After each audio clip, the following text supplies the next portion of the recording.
Commander Zethara stood at the observation deck of the Galactic Council's flagship, watching the blue-green marble of Earth grow larger in the viewport.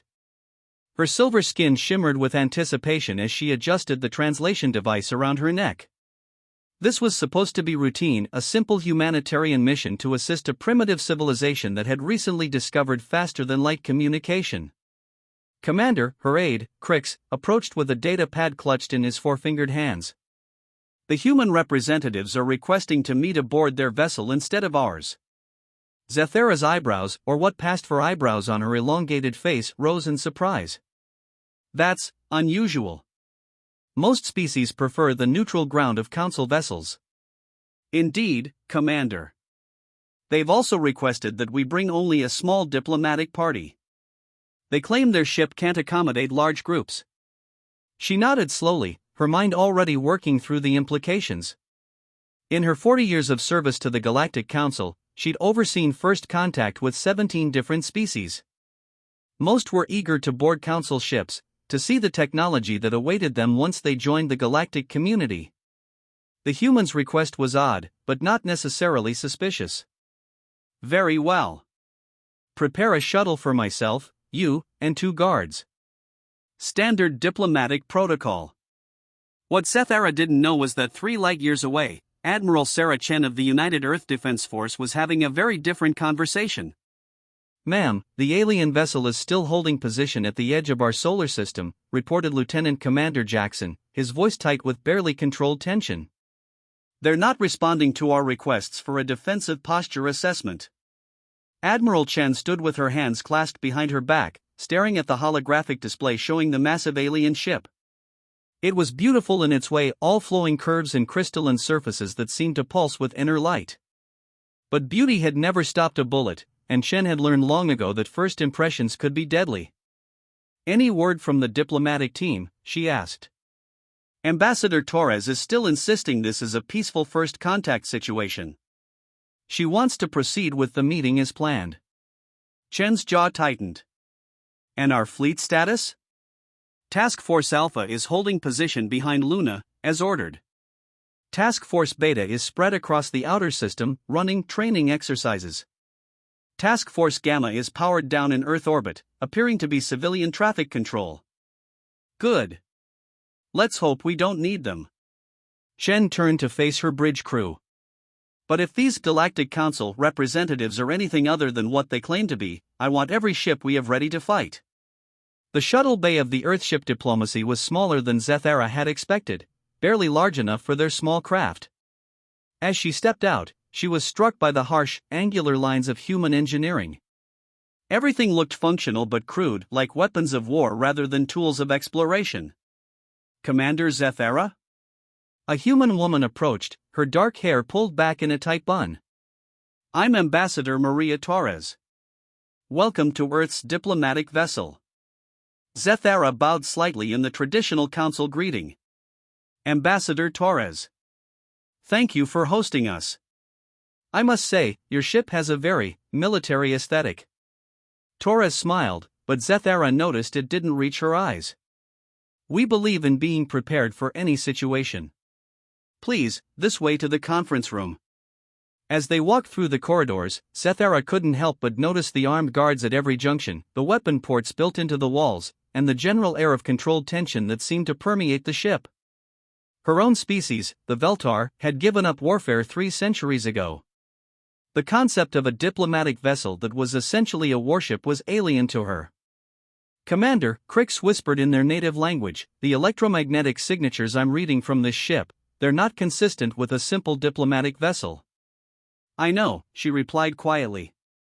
Stay alert. The conference room was spartanly furnished, a metal table surrounded by chairs that looked more like they belonged on a military vessel than a diplomatic ship.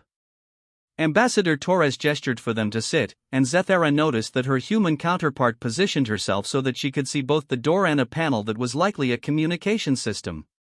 Before we begin, Torres said, I want to assure you that Earth is honored by the Galactic Council's offer of aid.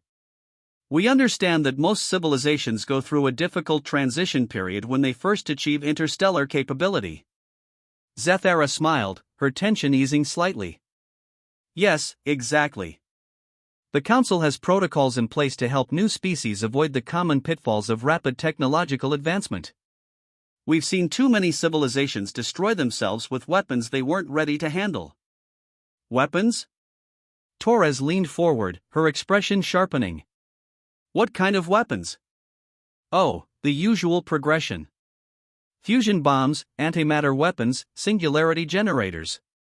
Most species develop them within decades of achieving FTL travel. It's a natural but dangerous path. Zethara noticed that Torres had gone very still. And the Council's aid involves restricting access to these technologies? Among other things, yes. The Council oversees the gradual introduction of advanced technologies to ensure they're used responsibly. We have protocols for everything from industrial development to military applications. Military applications. Torres repeated the words slowly. Commander, I need to ask you something directly. Does the Galactic Council intend to limit Earth's ability to defend itself? Zethara blinked, confused by the question. Defend itself? From what? Once you're under Council protection, there's no need for defensive measures beyond basic system security. Under Council protection. Torres stood up, and Zethara noticed that her hand had moved to rest on what looked like a weapon at her hip. Commander, are you saying that joining the Galactic Council means surrendering our military independence? Well, yes. That's standard protocol. No Council member maintains significant military forces. There's no need, and it prevents conflicts between member species. The room fell silent except for the hum of the ship's systems. Zethara realized that something had gone very wrong, but she couldn't understand what. Commander, Torres said carefully, I think there's been a misunderstanding. Earth has no intention of surrendering our ability to defend ourselves. We've learned too much from our history to ever do that. But the Council protocols can be discussed later. Torres touched the communication panel. Captain Morrison, please activate the external screens. The walls of the conference room suddenly became transparent, showing the space around them. Zethara gasped as she saw not empty space, but dozens of human warships surrounding them in perfect formation. Each one bristled with weapons that, while primitive by Council standards, were clearly designed for one purpose: destruction. Commander, Torres said quietly, I think you need to understand something about humans. When someone offers us protection, we assume they're planning to control us. When they want to limit our weapons, we assume they're planning to attack us. It's not personal, it's just how we've survived this long. Zethara stared at the fleet surrounding them, her mind reeling. This is not how first contact usually proceeds. No, Torres agreed. I imagine it isn't. But then again, most species probably don't have a history like ours. On the bridge of the diplomacy, Captain Morrison was speaking quietly into his communication system. Admiral Chen, the diplomatic contact has revealed the aliens' true intentions. They want us to surrender our military capabilities. Chen's voice crackled back through the secure channel.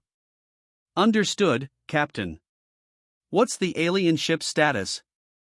Still holding position, ma'am. No aggressive moves, but they haven't attempted to withdraw either. Maintain defensive posture. And Captain? Yes, ma'am. If that ship so much as charges a weapon, light it up. Back in the conference room, Zethara was struggling to understand the situation. Ambassador Torres, I think there's been a fundamental misunderstanding. The Council doesn't seek to conquer anyone. We offer membership to civilizations that are ready to join the galactic community. And part of that membership involves giving up our ability to defend ourselves. Because there's nothing to defend against. The Council maintains peace throughout the galaxy. There hasn't been a war between member species in over 2,000 years. Torres sat back down, her expression thoughtful. Commander, what happens to species that refuse to join the Council? They continue to develop on their own. Though it's rare for a species to refuse membership once they understand the benefits. And if they become a threat to Council members? Zethara hesitated. There are protocols for dealing with hostile species. Military protocols? The Council Enforcement Division handles security threats, yes. Torres nodded slowly. So the Council has military forces, but member species don't. That's a very simplified way of putting it, but essentially correct. And you don't see how that might make us nervous? Zethara was beginning to understand the problem. You think we're planning to conquer Earth? Commander, in our history, every time a more advanced civilization has encountered a less advanced one, the result has been conquest, slavery, or extinction. We've learned to be very careful about offers of protection. But the Council isn't like that. We're a peaceful organization dedicated to controlling the military capabilities of every species in the galaxy, Torres interrupted. From our perspective, that's exactly what a conquering force would do. The silence stretched between them, broken only by the hum of the ship's systems.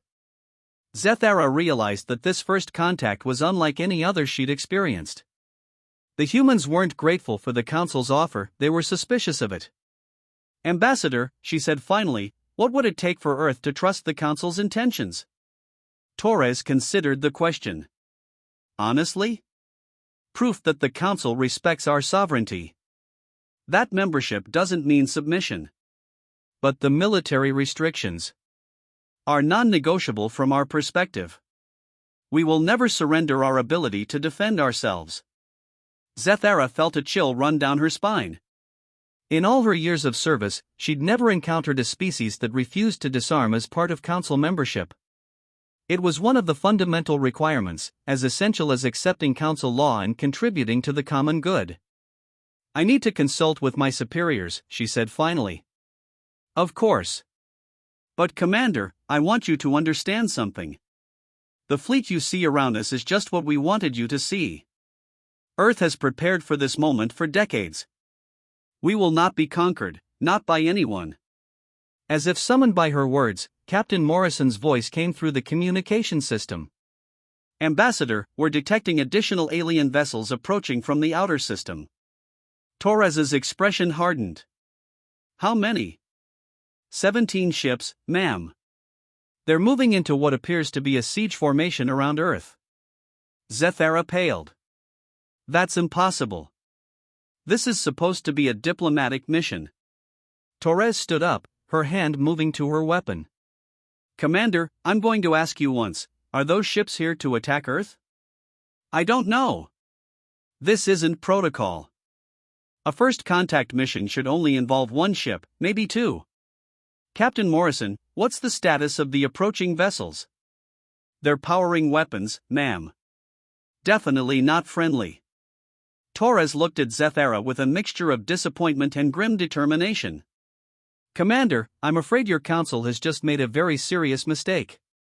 3 decks below, in the secure communications center of the Diplomacy, Lieutenant Sarah Kim was frantically coordinating with Earth's defense forces. The holographic displays around her showed the tactical situation in real time, and it was not good. Admiral Chen, we have confirmation of 18 alien vessels in total, she reported. The lead ship is still holding position, but the others are definitely in attack formation. Chen's voice was calm but deadly. Understood. Execute Protocol 7. Across the solar system, the carefully hidden Earth Defense Force fleet began to move. What the aliens had mistaken for civilian traffic control around Earth suddenly revealed itself as a battle line of 47 warships. The training exercises in the outer system became a coordinated flanking maneuver by another 30 ships.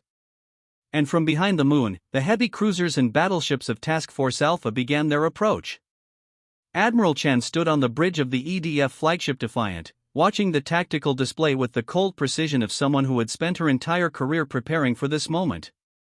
Humanity had been planning for hostile first contact since the early 21st century, and every scenario had led to the same conclusion: when a more advanced civilization made contact, it was usually to conquer. Ma'am, her tactical officer reported, we're detecting power buildup in the alien vessels. They're charging what appear to be directed energy weapons. Time to firing position? Approximately 12 minutes at current approach speed. Chen nodded. Signal all ships, weapons free. If they fire first, we respond with everything we have. Back on the diplomacy, the tension in the conference room was thick enough to cut with a knife. Zethara was frantically trying to contact her ship, but the communication system seemed to be jammed. "Commander," Torres said quietly, "I'm going to need you and your people to remain here for now. For your own safety." "You're holding us hostage?" "I'm protecting you from what's about to happen." Zethara's aide, Crix, was monitoring the electromagnetic spectrum with his personal scanner. "Commander," he whispered in their native language, "I'm reading massive power signatures throughout the system. The humans have been hiding their true fleet strength." "How massive?" "Over 200 ships, Commander. This isn't a primitive civilization, it's a fully militarized society." Zethara felt her stomach drop. 200 ships? And they're all moving into attack positions. On the bridge of the Council flagship Harmony, Captain Vexstar was receiving similar reports from his sensors. "Commander Zethara, please respond. We're detecting massive military buildup throughout the system." When no response came, he turned to his tactical officer. "What's our assessment?" "The humans have been concealing their true military capabilities. We're detecting at least 200 warships, possibly more. They're using some kind of stealth technology to mask their signatures." 200 ships? Vexstar was incredulous. "That's impossible. Our intelligence reports indicated they had barely achieved interstellar flight." "The intelligence was wrong, sir. These humans have been preparing for war." Vexstar considered his options. The Council had sent 17 ships to Earth, expecting to deal with a primitive civilization that might have a dozen crewed spacecraft at most. Instead, they were facing a fleet that outnumbered them more than 10 to 1. "Signal the other ships. Prepare for immediate withdrawal to Council space." "Sir, what about Commander Zethara?" Vexstar looked at the tactical display, watching as human ships continued to pour out of hiding places throughout the solar system. "She's on her own." But it was too late.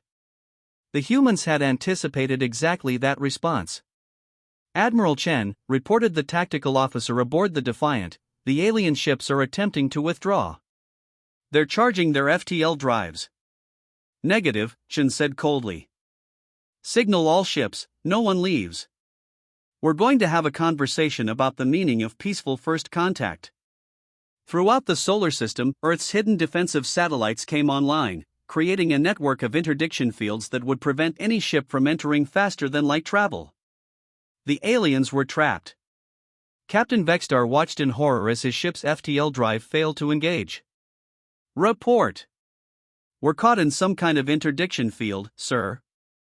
The humans have trapped us in the system." "How is that possible?" "Interdiction technology is restricted to Council members." "Apparently not anymore, sir." The communication system crackled to life, and a human voice filled the bridge. "Alien vessels, this is Admiral Sarah Chen of the United Earth Defense Force. You are surrounded and outgunned. Power down your weapons and prepare to be boarded." Vexstar stared at the tactical display, counting the human ships that surrounded his small fleet. The humans had been playing a very different game than anyone had realized. "Open a channel," he ordered. "Channel open, sir." "Admiral Chen, this is Captain Vexstar of the Galactic Council ship Harmony. We are on a peaceful diplomatic mission. There has been a misunderstanding." Chen's voice was cold and professional. "Captain, your ships are in attack formation and have powered weapons." "That doesn't look like a peaceful diplomatic mission to me. We were responding to what we perceived as a threat. Your civilization has been hiding its true military capabilities. And your civilization has been lying about its peaceful intentions. I have it on good authority that your Galactic Council demands that new members surrender their military capabilities." Vexstar felt a chill of understanding. "You think we're here to conquer you? Aren't you?" "No. The Council doesn't conquer anyone. We offer membership to civilizations that are ready to join the galactic community. A membership that requires us to give up our ability to defend ourselves. Because there's nothing to defend against. The Council maintains peace throughout the galaxy. There was a long pause, and then Chen's voice came back, slightly less hostile. Captain, I'm going to explain something to you. Humans have a saying, peace through strength. We maintain peace by being too dangerous to attack. The idea of surrendering our weapons to anyone, for any reason, is unacceptable. But the Council protocols can be changed. Or Earth can remain outside the Council. But we will not be conquered, and we will not be disarmed. Vextar looked around his bridge at the faces of his crew. They were all staring at the tactical display, at the overwhelming number of human ships that surrounded them. In all his years of service, he'd never encountered a situation like this. Admiral, he said carefully, what do you propose? First, your ships power down weapons and assume a non-threatening posture. Second, you agree to negotiations under human terms. Third, you contact your superiors and explain that Earth is not a primitive civilization to be managed, but a military power to be respected. And if we refuse? Then you'll discover just how effective primitive human weapons can be. Back on the diplomacy, Commander Zethara was listening to the conversation through the ship's communication system. Ambassador Torres had allowed her to hear the exchange between the fleet commanders, and she was beginning to understand the magnitude of the situation. Your people are threatening to attack Council ships, she said quietly. Your people came to our system with a battle fleet, Torres replied. What did you expect? We came to offer aid and membership in the galactic community. You came to take away our weapons and our independence. From our perspective, that's an act of war. Zethara sat back in her chair, her mind reeling. This is unprecedented. In 2,000 years, the Council has never faced a situation like this. Maybe that's because you've never encountered a species like humans before. What makes you so different? Torres considered the question. Commander, in our history, we've had 2 world wars, countless smaller conflicts, and we've been on the brink of destroying ourselves multiple times. We've learned that the only way to prevent war is to be prepared for it. The only way to maintain peace is to be too dangerous to attack. That's the opposite of everything the Council stands for. I know. And that's why this situation is so dangerous. On the bridge of the Defiant, Admiral Chen was coordinating with her fleet commanders. The alien ships had powered down their weapons and assumed a defensive posture, but they were still trapped in the system by the interdiction fields. Admiral, her communication officer reported, were receiving a transmission from the lead alien vessel. They're requesting permission to contact their superiors. Granted. But make it clear that any attempt to call for reinforcements will be considered an act of war. Understood, ma'am. Chen looked at the tactical display, studying the alien ships. They were beautiful in their way, all flowing lines and organic curves. But she'd learned long ago that beauty could hide deadly intentions.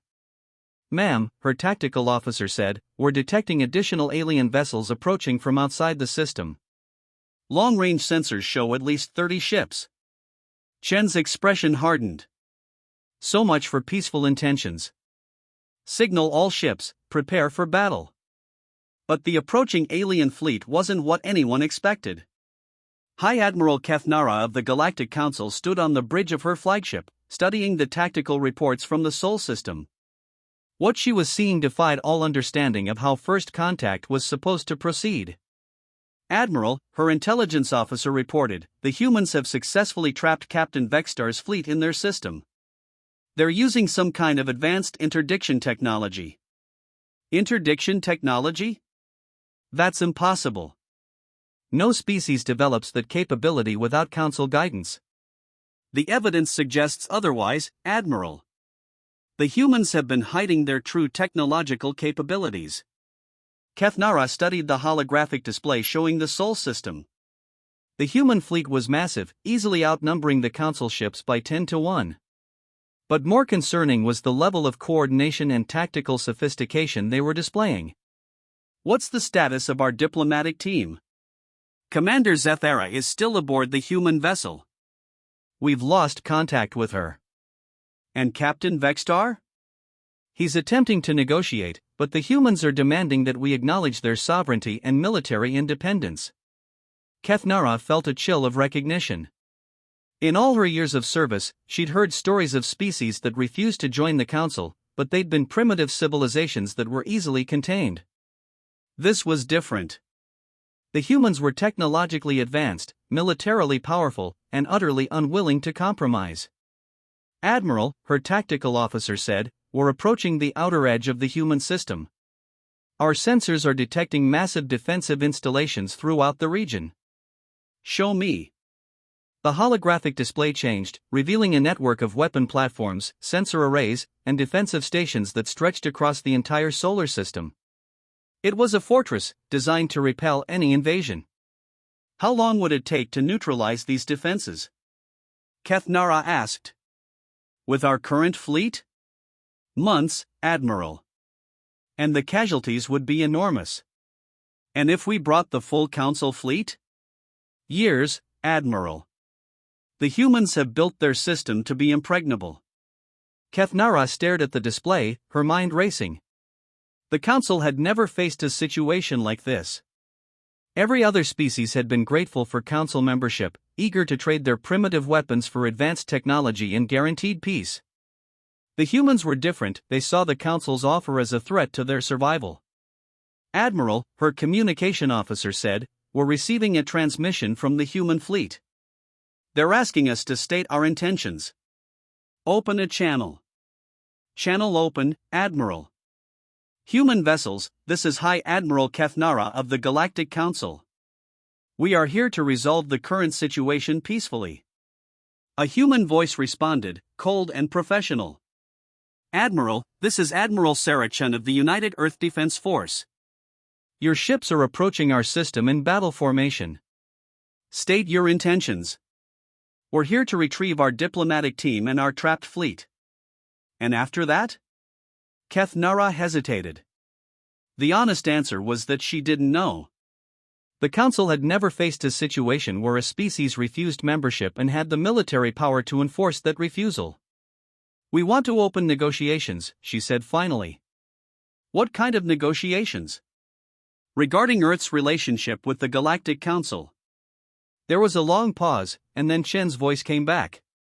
"Admiral, I'm going to be direct with you. Earth will never surrender its military capabilities to the Council or anyone else.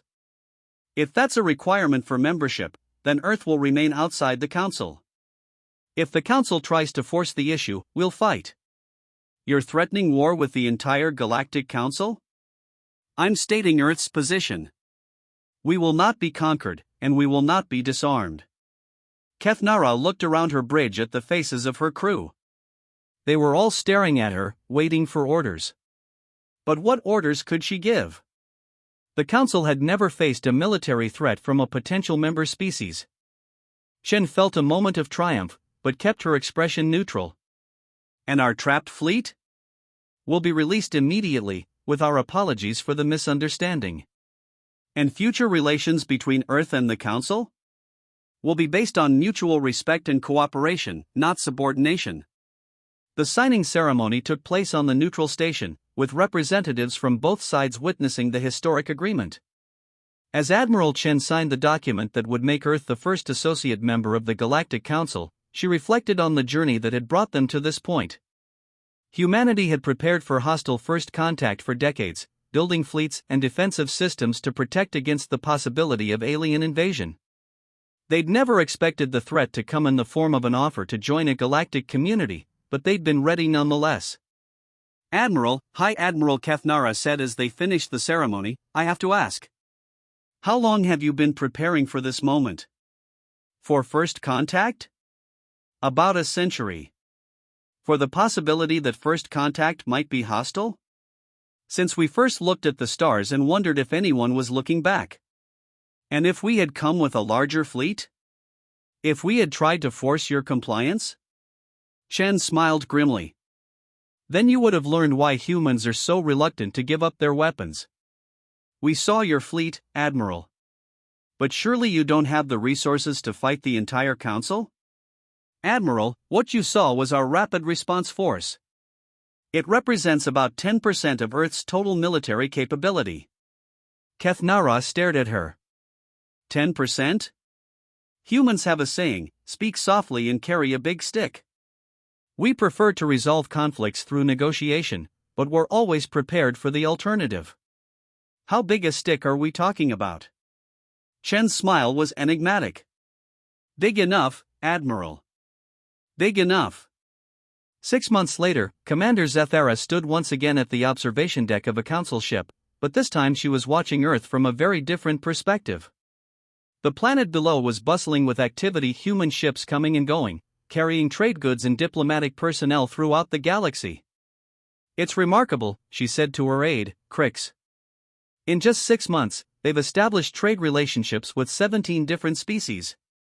The humans are efficient, Crix agreed. And their technology is proving quite valuable. Their shield generators are 30% more efficient than Council designs. And their weapons? Are making a lot of Council members nervous. But they've kept their word, they're sharing defensive technologies while keeping their offensive capabilities to themselves. Zethara nodded. The past 6 months had been a period of adjustment for everyone. The Council had had to create an entirely new legal framework for associate members, while Earth had had to learn to navigate the complex politics of galactic civilization. Commander, Crix said, there's something else. Our deep space sensors have detected something unusual in the outer rim. What kind of unusual? Unknown ships using technology that doesn't match any known species. They appear to be surveying Council space. Zethara felt a chill. Surveying for what? We don't know. But Admiral Chen's prediction about external threats may be proving accurate. Have you informed the Council? Yes, Commander. They're convening an emergency session. And the humans? Are already mobilizing their fleet. The emergency session of the Galactic Council was unlike any in the organization's history. For the first time, an associate member was participating in discussions of galactic security, and the humans' perspective was proving valuable. The unknown ships appear to be conducting systematic reconnaissance of Council space, reported the Council's intelligence chief. They're mapping our defenses, cataloging our resources, and studying our military capabilities. Or lack thereof, Admiral Chen said quietly. High Admiral Kethnara looked at her. Explain. What you're describing sounds like pre-invasion reconnaissance. Someone is planning to attack Council space, and they're gathering intelligence first. That's impossible. The Council has no enemies. You do now.